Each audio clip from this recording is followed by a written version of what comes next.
ಅನ್ನೋದಕ್ಕೆ ಶಿವಣ್ಣವ್ರ ಬಗ್ಗೆ ಹೇಳಬೇಕು ಅಂದರೆ, ನಾನು ಹೋಗಿ ಸಡನ್ನಾಗಿ ಬಂದು ಬ್ರೇಕ್ ಹೊಡೆದ್ರೆ ಡ್ರರ್ ಅಂತ ತಿರುಗುತ್ತೆ. ಸಪ್ತಮಿ ಶೂಟಿಂಗ್ ಟೈಮಲ್ಲಿ ಕಂಠೀರವ ಸ್ಟುಡಿಯೋ ಅಣ್ಣವರು ಪ್ರತಿಯೊಬ್ಬರು ಹೇಳ್ತಾ ಇದ್ದಾರೆ, ವರದಪ್ಪಣ್ಣವರು ಅಂದರೆ ಅದು ಎಷ್ಟು ಹೈಟು, 100 ಅಡಿ ಹೈಟು, ಅಲ್ಲಿ ಜಂಪ್ ಹೊಡಿಯೋದು ಎಷ್ಟು ಬೇಕು, ಇಲ್ಲ ಜೀವಕ್ಕೆ ಅಪಾಯ ಆಗೋವಂಥ ಅವಶ್ಯಕತೆ. ಆಮೇಲೆ ಪೇಪರ್ನಲ್ಲಿ ಕಟ್ಟಿದ್ದು ನಾನೇ, ಆವಾಗ ಕಲರ್ ಪೇಪರ್ಗಳಲ್ಲಿ ಸುತ್ತಿ ಕಟ್ಟಿಂಗ್ ಮಾಡಿ, ಅದು ಒಣಗಲ್ಲ ಜಾಸ್ತಿ ಬೇಗ, ಯಾರಾದರೆ ಬೇಗ ಒಣಗೋಗುತ್ತೆ. ಬಟ್ ಪೇಪರ್ನಲ್ಲೆಲ್ಲ ನಾನೇ ರಾತ್ರಿ ಎಲ್ಲ ಕುಂತ್ಕೊಂಡು ನೈಟೆಲ್ಲ ಒಬ್ಬನೇ ಸೂಜಿ ದಾರ ಅಥವಾ ನಾವು ಒಬ್ಬನೇ ಮಾಡ್ತಾಯಿದ್ದೆ. ಆ ಕಲರ್ ಪೇಪರ್ ಹಾರ ಮಾತ್ರ ನಾನು ಒಬ್ಬನೇ ಮಾಡ್ತಾಯಿದ್ದೆ. ಗುಂಡು ದಪ್ಪಕ್ಕೆ ಮಾಡಿಬಿಟ್ಟು ಆವಾಗ ಹೆಂಗೆ ಮಾಡ್ತೆ ಅಂತ ನಾವು ಕೆಲವರು ಕೇಳ್ಕಿನೂ ನನ್ನ ಹತ್ರ ಕಲ್ತ್ಕೊಂಡವ್ರೆ. ಅದೆಲ್ಲ ನಾನೇ ಮಾಡ್ತಾಯಿದ್ದೆ. ಇನ್ನು ಹುಡುಗರೆಲ್ಲ ಸೇರಿಕೊಂಡು ಎಲ್ಲರೂ ಸೇರಿ ಮಾಡೋದು, ಈ ಥರ ಮಾಡ್ತಾಯಿದ್ದೆ.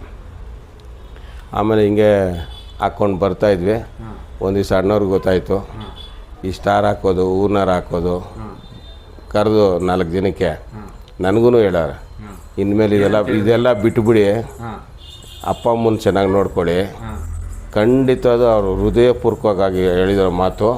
ನೀವು ಕಷ್ಟದಲ್ಲಿದ್ದೀರಾ, ಜನ ಜಾಸ್ತಿ ಇದ್ದಾರೆ, ಮನೆ ಖರ್ಚಿಗಾಗತ್ತೆ, ಹಾಲಿನ ಅಭಿಷೇಕ ಯಾರಗಳೆಲ್ಲ ಯಾಕೆ ಹಾಕ್ತೀರ ನೀವು, ಅಲ್ಲ ವೇಸ್ಟ್ ಅಲ್ವ ದುಡ್ಡು, ಅದು ಮನೆಗೆ ಏನಕ್ಕೆ ಖರ್ಚಿಗಾಗತ್ತಲ್ಲ. ತುಂಬ ಬಡವ್ರಿಗೆ, ಅವ್ರಿಗೆ ಬಡತನದಿಂದ ಬಂದಿರೋದು ಅವರು. ಒಂದೊಂದು ಕುಡಿಯೋ ನೀರಿಂದನೂ, ಕುಡಿಯೋ ನೀರು ಕೂಡ ಅವರು ಎಷ್ಟೋ ಕಿಲೋಮೀಟ್ರ್ ಹೋಗಿ ನೀರು ಕುಡ್ದಿರೋ ಅಂಥ ವ್ಯಕ್ತಿ. ಅದರಿಂದ ಅವ್ರಿಗೆ ಮನೆ ಕಷ್ಟ ಏನನ್ನೋದು ತುಂಬ ಚೆನ್ನಾಗಿ ಗೊತ್ತಿದೆ. ಅದಕ್ಕೆ ಮನೆ ಕಡೆ ಗಮನ ಕೊಡಿ. ನೀವು ನೋಡ್ತೀರಾ ಪಿಕ್ಚರ್ ನೋಡಿ, ಆದರೆ ತುಂಬ ಇದನ್ನೆಲ್ಲ ಮಾಡೋಕ್ಕೆ ಹೋಗಬೇಡಿ. ನಾನು ಸುಮಾರು ಆಗ್ತಾಯಿದ್ದೆ, ಅವ್ರು ಹೇಳ್ದಾಗಿಂದ ಸರಿ ಅನ್ನಿಸ್ತು. ಆವತ್ತಿಂದ ನಾನು ಬಿಟ್ಟೆ. ಯಾರಾದರೂ ಹಾಕೋದು ಇದು ಮಾಡಿದ್ರೆ ಎಂಜಾಯ್ ಮಾಡ್ತಾಯಿದ್ರೆ ಹೋಗಿ ದೂರ ನಿಂತು ನೋಡ್ತೀನಿ. ಅಣ್ಣವರು ಜೊತೆ ಮತ್ತು ಶಿವಣ್ಣನ ಜೊತೆ ಎಲ್ಲ ಆ್ಯಕ್ಟಿಂಗ್ ಮಾಡಿದ್ದೀರಾ? ಯಾವ್ಯಾವ ಪಿಕ್ಚರಲ್ಲಿ ನೀವು ಆ್ಯಕ್ಟಿಂಗ್ ಮಾಡಿದ್ದೀರಾ? ಶಿವಣ್ಣವ್ರದ್ದು ಅನ್ನೋದಕ್ಕೆ, ಶಿವಣ್ಣವ್ರ ಬಗ್ಗೆ ಹೇಳಬೇಕು ಅಂದರೆ, ನಾನು ಮತ್ತು ನಮ್ಮ ಸಂಘದಿಂದ ಶಿವಶಂಕರ್ ಅಂತ, ಗಾಂಧಿ ಬಜಾರು ಮಣ್ಣಿನ ಮಗ ಅಭಿಮಾನಿ ಸಂಘ ಅಂತ, ಅವ್ರು ಶಿವಶಂಕರು ಅವಾಗೆಲ್ಲ ಯಾರಿರಲಿಲ್ಲ, ನಾವು ಕೆಲವರು ಮಾತ್ರ ಸರಾಗೋವಿಂದಿಗೆ ಹತ್ತಿರದಲ್ಲಿದ್ದವರು. ಶಿವಶಂಕರು ನಮ್ಮ ಸಂಘದಲ್ಲಿ ಒಂದು ಲೀಡ್ರು.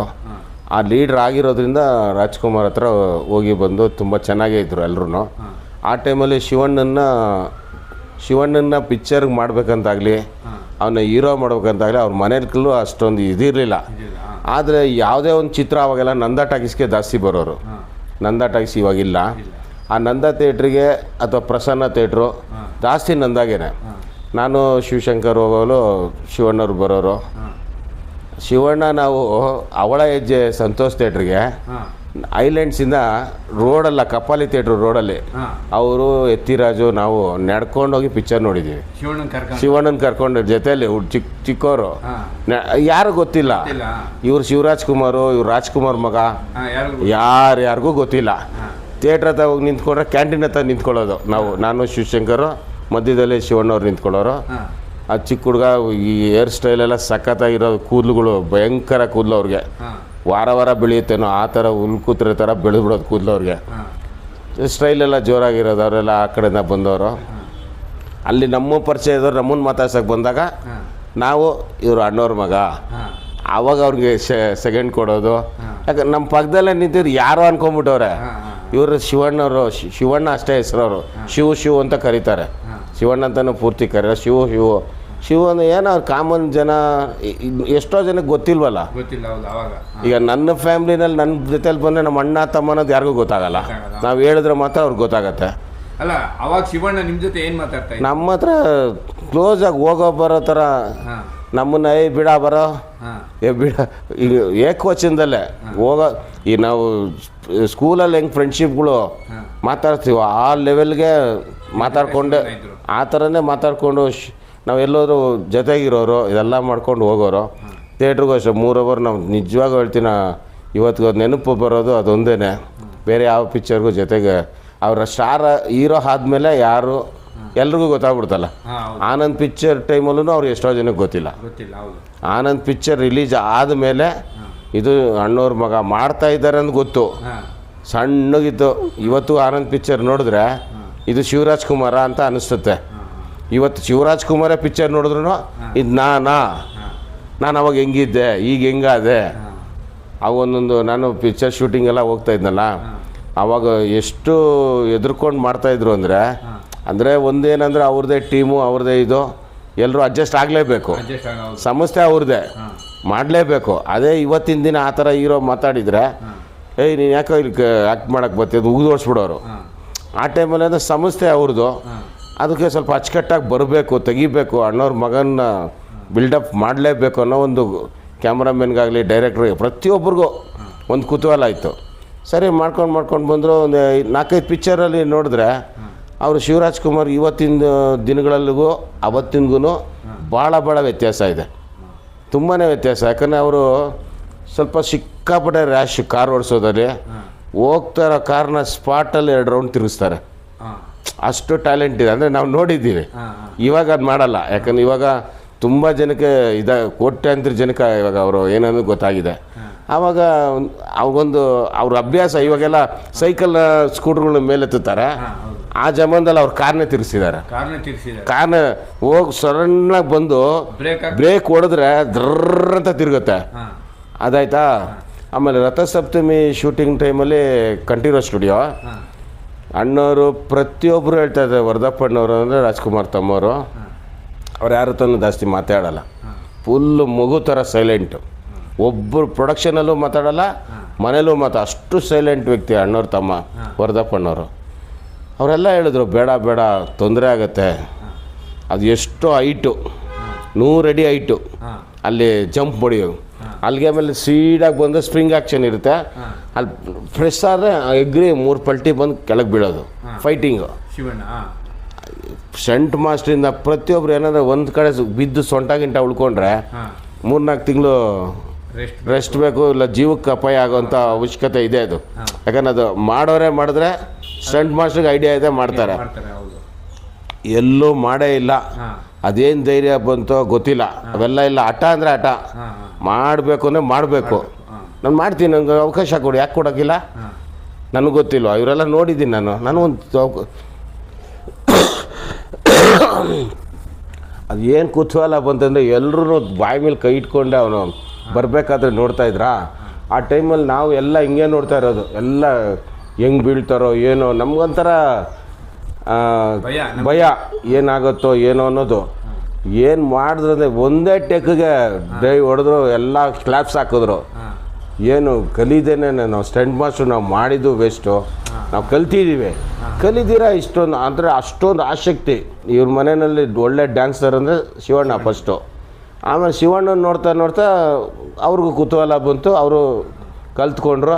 ಅದಕ್ಕೆ ತಕ್ಕಂತೆ ಈಗ ಏನಂದರೆ ಅವ್ರ ಮನೆಯಲ್ಲಿ ಪ್ರತಿಯೊಬ್ಬರೂ ರಾಜ್ಕುಮಾರ್ ಮಕ್ಕಳು ಸಾರ್ಥಕ ಆಯಿತು, ಪಿಕ್ಚರ್ ಲೈನಿಗೆ ಬಂದಿದ್ದಕ್ಕೂ ಆ ಲೆವೆಲ್ಗೆ ಎಲ್ಲರೂ ಅಣ್ಣವ್ರ ಹೆಸರು ಉಳಿಸಿದ್ರು, ಅಣ್ಣವ್ರ ಮಕ್ಕಳು ಅಂತೇಳಿ ಹೆಸರು ಉಳಿಸಿದ್ರು ಅನ್ನೋ ಒಂದು ಲೆಕ್ಕಾಚಾರದಲ್ಲಿ ಮಾಡಿದ್ರು. ಆಮೇಲೆ ಈಗ ಪಿಕ್ಚರ್ಗಳು ಬಂದರೆ ಎಲ್ಲ ಸ್ಕ್ರೀನ್ ಮುಂದೆ ಹೋಗೋದು, ಡ್ಯಾನ್ಸ್ ಆಡೋದು ಎಲ್ಲ ಮಾಡ್ತಿದ್ರು. ನೀವು ಆವಾಗ ಅಣ್ಣವ್ರ picture first day morning show ನೋಡಿದಾಗ ಏನು ಮಾಡ್ತಿದ್ರು ಒಳಗಡೆ? ನಾವು ಹೇಳಬೇಕು ಅಂದರೆ ಏನಕ್ಕೆ ಇವಾಗ ಏನಾಗುತ್ತೆ, ನಮ್ಮನೆ ಊಟ ನಾವು ಎಷ್ಟು ಮಾಡಿದ್ರೂ ನಮಗೇನು ಅನಿಸೋದಿಲ್ಲ. ಬೇರೆಯವ್ರಿಗೆ ಬಂದು ಕಳಿಸಿ ಅವ್ರು ಚೆನ್ನಾಗಿದೆ ಅಂದರೆ ನಮ್ಗೆ ಇಷ್ಟ ಆಗತ್ತಲ್ವಾ. ಅವಾಗ ಏನಾಗುತ್ತೆ, ನಾವು ಜೊತೆಯಲ್ಲೇ ನೋಡಿರ್ತೀವಲ್ಲ, ನಾವು ನಮಗೊಂಥರ ಕುತೂಹಲ. ಚಿಲ್ಲರೆ ಕಾಸು ಎಸಿತಾರೆ, ಎಲ್ಲ ಬಿಡ್ತಾರೆ. ಕೆಲವ್ರು ಏನಾಗುತ್ತೆ, ಕೆಲವು ಫ್ಯಾಮ್ಲಿಗಳು ಒಂದೇ ಥರ ಬರೋಲ್ಲ. ಎಷ್ಟೋ ಫ್ಯಾಮ್ಲಿ ನೋಡಿದ್ದೀನಿ ನಾನು. ಮೆಜೆಸ್ಟಿಕ್ ಥಿಯೇಟ್ರದಲ್ಲಿ ಒಂದು 15 ಥಿಯೇಟ್ರೂ ತುಂಬ ಕ್ಲೋಸು, ಥಿಯೇಟ್ರ್ ಓನರ್ಗಳಿಂದ ಹಿಡಿದು. ಯಾಕಂದರೆ ನಮ್ಮ ಅಣ್ಣದಿರೆಲ್ಲ ಥಿಯೇಟ್ರ್ನಲ್ಲೇ ಗೇಟ್ ಕೀಪರ್ ಕೆಲಸ ಮಾಡ್ತಾಯಿದ್ರು, ಅದರಿಂದ ಎಲ್ಲ ಪರಿಚಯ ಇತ್ತು. ತುಂಬಾ ನನಗೆ ಎಲ್ಲಿ ಬೇಕಾದ್ರೂ ಅಲೋ ಇದೆ, ನಾನು ಎಷ್ಟು ಟಿಕೆಟ್ ಕೇಳಲಿ ಕೊಡೋರು ಎಲ್ಲ ನನಗೆ ಆ ಥರ ಒಂದು. ಅದು ಸೆಲೆಬ್ರೇಷನ್ ಮಾಡ್ತಾ ಇರಬೇಕಾದ್ರೆ ಕೆಲವು ಫ್ಯಾಮ್ಲಿಗಳು, ಯಾಕಂದರೆ ಅಣ್ಣವ್ರಿಗೆ ಒಂದು ನೋಡೋದಕ್ಕೆ ಬೇರೆಯವ್ರಿಗೆ ಅವ್ರ ಅಭಿಮಾನಿಗಳಿಗೆ ಇಷ್ಟ ಆಗುತ್ತೆ, ಕೆಲವೊಂದು ಫ್ಯಾಮ್ಲಿಗೆ ಅದು ಇಷ್ಟ ಆಗೋಲ್ಲ. ನನಗೆ ಎಷ್ಟೋ ಜನ ಫ್ಯಾಮ್ಲಿ ನೋಡಿದ್ದೀನಿ, ಏನಪ್ಪ ಅದಕ್ಕೆ ನಾವು 3 ದಿನ ಥಿಯೇಟ್ರಿಗೆ ಹೋಗೋದು ಬೇಡ, ಭಾನುವಾರ ಕಳೀಲಿ, ಸೋಮವಾರದಿಂದ ನಾವು ಹೋಗೋಣ, ಅವರ ಕಾಟ ಇರೋದಿಲ್ಲ. ಯಾಕಂದ್ರೆ ನೋಡೋಕೆ ಬಿಡಲ್ಲ, ಸ್ಕ್ರೀನಲ್ಲಿ ಏನೂ ಕಾಣಲ್ಲ. ಅವ್ರು ಪೂರ್ತಿ ಸ್ಕ್ರೀನ್ ಮೇಲೆ ಕರ್ಪೂರ ಅಂಟಿಸೋದು, ಇದು ಮಾಡೋದು, ಜೈಕರ್ ಹಾಕೋದು, ಅವ್ರಿಗೆ ಗೊತ್ತಿಲ್ಲ ಪಿಕ್ಚರ್ ಏನು ನೋಡಿದೆ ಅಂತ ಅವ್ರಿಗೆ ಗೊತ್ತಿರೋದಿಲ್ಲ. ಅವ್ರಿಗೇನು ಒಂದು ಸೀನ್ ಮಕ್ಕಳಿಗೆ ಸ್ಟೋರಿನೂ ಬೇಡ, ಕತೆ ಬೇಕಾಗಿಲ್ಲ, ಏನೂ ಬೇಕಾಗಿಲ್ಲ. ಅವ್ರಿಗೇನು ಬೇಕೋ ಅಣ್ಣವ್ರ ಮುಖ ಮಾತ್ರ ಬೇಕು. ಸ್ಕ್ರೀನ್ ಮುಂದೆ ಅವ್ರನ್ನ ನೋಡಿದ್ರೆ ಅಷ್ಟೇ ಒಂದು ಆಕರ್ಷಣೆ. ದುಡ್ಡು ಎಸೆಯೋದು ಎಸೆಯೋದು ಅದೆಲ್ಲ ಅವರು ಯಾವಾಗ ಪಿಕ್ಚರ್ ಫುಲ್ ನೋಡ್ತಾರೆ ಅಂದರೆ 2 ವಾರ ಆದಮೇಲೆ ಪಿಕ್ಚರ್ ಸೈಲೆಂಟಾಗಿ ಕುಂತ್ಕೊಂಡು ನೋಡ್ತಾರೆ. ಅಲ್ಲಿವರೆಗೂ ಅವ್ರಿಗೆ ಪಿಕ್ಚರ್ ಏನಿದೆ ಬಂದರೆ ಏನು ಕೇಳಿದ್ರೆ ಬೊಂಬಾಟ್ ಹಂಗಿದೆ ಹಿಂಗೆ ಪಿಕ್ಚರೇ ನೋಡಿರಲ್ಲ ಅವ್ರಿಗೆ, ಕತೆ ಬಗ್ಗೆನೂ ಗೊತ್ತಿರೋದಿಲ್ಲ. ಸ್ಕ್ರೀನ್ ಮುಂದೆನೇ ಕುಂತಿರ್ತಾರೆ, ಪಿಕ್ಚರ್ ಹೆಂಗೆ ನೋಡಿದ್ದಾರೆ ಅವರು. ಅವ್ರ ಸೀನ್ ಇಲ್ಲ ಅಂದರೆ ಇಳಿದು ಬಂದುಬಿಡ್ತಾರೆ, ಬೇರೆ ಸೀನ್ ಬಂದರೆ ಅವ್ರು ಬಂದರೆ ಸ್ಟೇಜ್ ಹತ್ತೋದು ಇದು ಮಾಡೋದೆಲ್ಲ ಮಾಡೋರು. ಈಗ ಚಿತ್ರರಂಗ ಬರೀ 2 ವಾರ 3 ವಾರ ಆಯಿತು. ಆಗ 1 ವರ್ಷ 25 ವಾರ ಅಣ್ಣವ್ರು ಎಲ್ಲ ಚಿತ್ರಗಳು 75 ಮೇಲೆ ಅಣ್ಣವ್ರು ಬಂದು ಎಲ್ಲ ಚಿತ್ರಗಳು 25 ವಾರ ಓಡಿದೆ. ಇಡೀ ಥಿಯೇಟ್ರ್ಗಳಲ್ಲಿ ರಾತ್ರಿ 12 ಗಂಟೆಗೆ ಕೊಡ್ತಾರೋ, 1 ಗಂಟೆಗೆ ಕೊಡ್ತಾರೋ, 2 ಗಂಟೆಗೆ ಕೊಡ್ತಾರೋ, 3 ಗಂಟೆಗೆ ಕೊಡ್ತಾರೋ, ಕುತೂಹಲದಿಂದ ರಾತ್ರಿ 10 ಗಂಟೆಗೆ ಬಂದು ಕ್ಯೂವಲ್ಲಿ ನಿಲ್ಲೋರು. ನೀವು ನಿಂತಿದ್ದೀರಾ ಆ ಥರ? ನಾವು ಥಿಯೇಟ್ರಿಗೆ ಗೊತ್ತಿರೋದ್ರಿಂದ ಒಂದು ದಿವಸನೂ ಕ್ಯೂವಲ್ಲಿ ನಿಂತಿಲ್ಲ. ನನಗೆಲ್ಲ ಥಿಯೇಟ್ರ್ ಪರಿಚಯ ಇರೋದ್ರಿಂದ ನಿಂತ್ಕೊಳ್ಳೋರು ಯಾರು ಟಿಕೆಟ್ ಸಿಗದೇ ಇದ್ದವರು, ನಮಗೆ ಟಿಕೆಟ್ ಸಿಗ್ತಿತ್ತು. ಕೆಲವು ಟೈಮಲ್ಲಿ ನಾನೆಲ್ಲ ಒಂದು ಕಡೆ ಕೇಳಿದ್ದೆ, ಅಣ್ಣವರೇ ನಿಮಗೆ ಹೇಳಿದ್ರಂತೆ ಥಿಯೇಟ್ರ್ ಅವ್ರಿಗೆಲ್ಲ, ಇವ್ರು ಬಂದರೆ ಎಷ್ಟು ಟಿಕೆಟ್ ಕೇಳ್ತಾರೆ ಅಷ್ಟು ಟಿಕೆಟ್ ಕೊಟ್ಬಿಡಪ್ಪ ಅಂತ. ಅದು ಸಂಪದಿಗೆ ಸವಾಲ್ ಟೈಮಲ್ಲಿ ಕನ್ನಡನ ಬಿಡಲ್ಲ, ಕನ್ನಡ ಅಭಿಮಾನಿಗಳು ನನಗೆ ಬೇಕು. ರಾಜ್ಕುಮಾರ್ ಅವ್ರು ಫಸ್ಟ್ ಕೊಟ್ಟರು ಬ್ಲಡ್ಡು, ಅದರ ನಂತರ ಒಂದು 3-4 ಸಾವಿರ ಜನ ಟೈಮು. ನಾನು ಸ್ವಲ್ಪ ತುಂಬ ಜೋರಾಗಿ ಬಲವಾಗಿ ಕುಂತ್ಕೊಂಡಿದ್ದೆ. ಸರಿ ಬಂದರು, ಸುತ್ತಲೂ ಕುಂತವ್ರೆ, ನನ್ನ ಹತ್ರ ಬಂದು ಅಲ್ಲಿ ರಾಜ್ಕುಮಾರ್ ಮನೆ ಸದಾಶಿವನಗರದಿಂದ ಹಿಡಿದು ಬಿಡದಿ ತನಕ ಒಬ್ಬರು ಅಡ್ಡ ಬರೋಂಗಿಲ್ಲ. ಅಲ್ಲಿವರೆಗೂ ಟ್ರಾಫಿಕ್ ಸ್ಟಾಪ್ ಮಾಡಿದ್ದಾರೆ.